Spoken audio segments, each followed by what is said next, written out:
sebagai lokasi pertemuan para raja Aceh tempo dahulu. Di tempat ini, para raja menyusun adat istiadat masyarakat Aceh, seperti adat perkawinan dan tunisawah, seperti ungkapan yang menyatakan adat Bak Po Tumurhub, hukum Bak Syah Kuala, kanun Bak Putrafang, resam Bak Bintara. Di komplek makam ini terdapat 10 makam dengan nisan berukiran indah. Beberapa di antaranya mirip dengan gaya kerajaan Samudra Pasai. Salah satu makam yang paling dihormati adalah makam Po Tumurhub.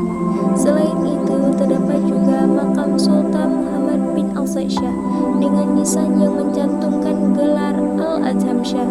Namun, sayangnya belum ada catatan sejarah yang menyatakan lebih rinci tentang beliau. Di luar komplek makam terdapat sebuah batu besar yang dikenal sebagai batu sumpah atau batu ad.